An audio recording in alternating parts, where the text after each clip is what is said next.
വീഡിയോയിലേക്ക് എല്ലാവർക്കും സ്വാഗതം. ഇന്ന് പറയുന്നത് ജ്ഞാനമാർഗത്തെക്കുറിച്ചും ഭക്തിമാർഗത്തെക്കുറിച്ചുമാണ്. ഹൈന്ദവ വിശ്വാസപ്രകാരം മനുഷ്യ ജീവിതത്തിൻ്റെ ലക്ഷ്യം മോക്ഷമാണ്. മോക്ഷപ്രാപ്തിക്ക് ഈശ്വര സാക്ഷാത്കാരം നേടേണ്ടതുണ്ട്. ഈശ്വര സാക്ഷാത്കാരം നേടുന്നതിന് ജ്ഞാനമാർഗവും ഭക്തിമാർഗവും സ്വീകരിക്കാം. ഇത് സാധാരണക്കാർക്ക് ഉചിതമായിട്ടുള്ളത് എളുപ്പമായിട്ടുള്ളതും ഭക്തിമാർഗമാണ്. ഈ ജ്ഞാനമാർഗം പണ്ഡിതന്മാർക്കും അതുപോലെ യോഗീശ്വരന്മാർക്ക് ഒക്കെ അവരാണ് ഈ ജ്ഞാനമാർഗം സ്വീകരിക്കുന്നത്. അപ്പോൾ ജ്ഞാനമാർഗത്തെക്കുറിച്ച് ഉള്ള ഒരു സപ്താഹക്കാരൻ പറയുന്ന വീഡിയോ അല്ലെങ്കിൽ അദ്ദേഹത്തിൻ്റെ വാക്കുകൾ, ജ്ഞാനമാർഗത്തെക്കുറിച്ച് അദ്ദേഹം പറയുന്ന വാക്കുകൾ നിങ്ങൾക്ക് കേൾക്കാം.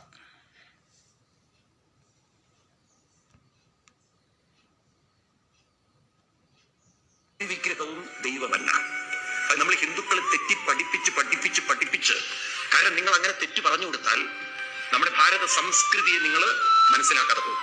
ഒരു വിഗ്രഹത്തിൽ ഒതുങ്ങുന്നതല്ല ഹിന്ദുവിന്റെ ദൈവസങ്കല്പം. മനസ്സിലാവുണ്ടല്ലോ? നമുക്ക് ദൈവമില്ല, എന്തേ ഉള്ളൂ? ദൈവീകതയേ ഉള്ളൂ. അത് പറഞ്ഞു കൊടുക്കണം കുട്ടികൾക്ക്. ദൈവമില്ല. അമ്പലങ്ങളിലൊക്കെ പോകുന്നത് ആ വിഗ്രഹം എന്ന് പറയുന്നത് ഒരു ഗുരുസ്ഥാനമാണ്. ആരാണ്? ഒരു ഗുരുവാണ്. ശിവൻ ഗുരുവാണ്. ഗുരുവിനെ ഏത് ഗുരു? അറിവിന്റെ ഗുരുക്കന്മാരാണ് ഇവരൊക്കെ. അതുകൊണ്ടാണ് ദക്ഷിണാമൂർത്തി സങ്കല്പങ്ങൾ. അപ്പോൾ അദ്ദേഹം പറയുന്നത് ഇത് ജ്ഞാനമാർഗമാണ്. പക്ഷേ ഇത് സാധാരണക്കാർക്ക് പെട്ടെന്ന് അത് ഉൾക്കൊള്ളാൻ അല്ലെങ്കിൽ മനസ്സിലാക്കാൻ ബുദ്ധിമുട്ടാണ്. അപ്പോൾ അടുത്ത ഇതിനെക്കുറിച്ച് ഒരു പ്രഭാഷകൻ ഒന്ന് വിശദീകരിച്ച് ഇദ്ദേഹം പറഞ്ഞ കാര്യത്തെക്കുറിച്ച് മറ്റു പ്രഭാഷകൻ വിശദീകരിച്ച് പറയുന്നതെന്ന് നമുക്ക് കേൾക്കാം. സ്പാദസപ്താഹം എന്ന ഭക്തിരസാണ്, ഭക്തിമാർഗമാണ്. പുള്ളിക്കാരനെ ഉദിച്ചതിന് എന്ത് ചെയ്യണമെന്ന് വെച്ചാൽ പുള്ളിക്കാരനകത്ത് ഈ ഭഗവത്ഗീതയാണ് പറയണ മുഴുവൻ ഭഗവത്ഗീത, വായിക്കണ ഭാഗവതം പറയണ ഭഗവത്ഗീത. അതാണ് പ്രശ്നം. ഭാഗവതം ഭക്തി, ആ കൃഷ്ണൻ അവിടെ ഉണ്ട്, ആ വിഗ്രഹത്തിലുണ്ട്, അവിടെ അഭിഷേകയുടെ വിഗ്രഹത്തിലുണ്ടെന്നുള്ള രീതിയിൽ സംസാരിക്കുന്നു. ഭക്തി വരുമ്പോ അത് ഓരോരുത്തർക്ക് ഓരോ മാർഗ്ഗമല്ല. ഇങ്ങനത്തെ ജ്ഞാനമാർഗ്ഗമാണ്. ഇപ്പൊ എന്നെ സംബന്ധിച്ച് ജ്ഞാനമാർഗ്ഗ കാരണം എനിക്ക് എന്റെ ഞാൻ പഠിച്ചു വെച്ചിരിക്കുന്നത്, ഞാൻ ഒത്തിരി മനസ്സിലാക്കുന്നത് ബോധം എന്ന് പറയുന്ന അങ്ങനെ പറഞ്ഞ തന്നെ ഞാനും പറയണം ശരിക്കും പറഞ്ഞാൽ. പക്ഷെ നമ്മൾ അമ്പലത്തിൽ ചെന്നിട്ട് അത് പറയാൻ കൊള്ളില്ല. അപ്പോൾ അദ്ദേഹം പറയണം കേട്ടോ.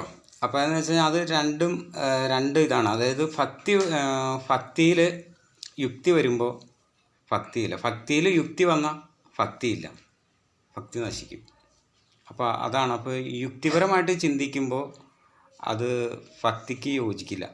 കാരണം എന്ന് വെച്ച് കഴിഞ്ഞാൽ ഒരു വിഗ്രഹത്തിൽ ഈശ്വരനുണ്ട് എന്ന സങ്കല്പത്തോടു കൂടി, അല്ലെങ്കിൽ ചൈതന്യം ഉണ്ടെന്ന് സങ്കല്പത്തോടു കൂടി, അപ്പോൾ ഉദാഹരണത്തിന് ഗുരുവായൂർ ക്ഷേത്രത്തിൽ അവിടെ കൃഷ്ണനുണ്ടെന്നുള്ള സങ്കല്പത്തോടു കൂടി തന്നെയാണ് ഓരോ ഭക്തരും അവിടെ പോകുന്നത്.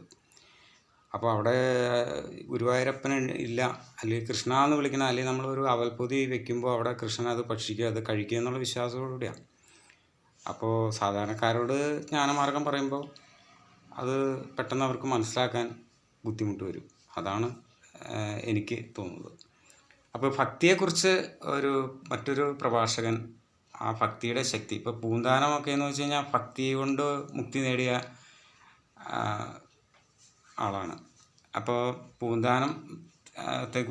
പൂന്താനത്തിൻ്റെ ഭക്തിയുടെ മഹത്വത്തെക്കുറിച്ച് പറയുന്ന ഒരു വീഡിയോ കേൾക്കാം.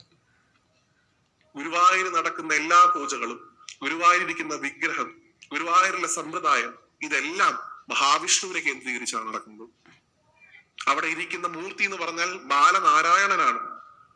ദേവകിക്കും വസുദേവർക്കും കൃഷ്ണാവതാരം ഉണ്ടാവുന്നതിന് മുമ്പായിട്ട് ആ കാരാഗ്രഹത്തിൽ വെച്ച് ഭഗവാൻ കുട്ടിയായിട്ട് വന്ന് 4 കൈയോടുകൂടി ദർശനം കൊടുത്ത രൂപമാണ് ഗുരുവായൂരുള്ളത്. ബാലനാരായണ മൂർത്തി. അല്ലാതെ അത് ഓടക്കോയിൽ വായിക്കുന്ന കൃഷ്ണനല്ല. ആ പൂജാവിധാനത്തിൽ നടക്കുന്ന ഗുരുവായൂർ ക്ഷേത്രത്തിലെ ഗുരുവായൂരപ്പനെ എങ്ങനെയാണ് കൃഷ്ണനായിട്ട് നമുക്ക് കിട്ടിയത്? അത് ആ പൂന്താനം എന്ന് വിളിക്കുന്ന ഒറ്റ മനുഷ്യൻ ആ വിഗ്രഹത്തിലേക്ക് നോക്കിയിട്ട് ഉണ്ണി ഉണ്ണി ഉണ്ണി എന്ന് 100 തവണ 1000 തവണ വിളിച്ചതിന്റെ ഫലമാണ് ഉണ്ടായത്. ഭഗവാന് പോലും തോന്നി എന്റെ ഐഡന്റിറ്റി മാറിപ്പോണു. ഭക്തൻ വിചാരിച്ചാൽ സാധിക്കും ഭഗവാന്റെ ഐഡന്റിറ്റി മാറ്റാൻ, ഭക്തി കൊണ്ട് മാത്രം. എത്രയോ കഥകൾ ഗുരുവായൂർ കേട്ടില്ലേ? അപ്പോൾ നമ്മൾ തന്നെ കേട്ടിട്ടുണ്ട് അല്ലേ? അതായത് മേൽപ്പത്തൂർ ഭട്ടതിരിയുടെ വിഭക്തിയേക്കാൾ എനിക്കിഷ്ടം പൂന്താനത്തിൻ്റെ ഭക്തിയാണെന്ന് നമ്മൾ പറഞ്ഞു കേട്ടിട്ടുണ്ട് അല്ലേ.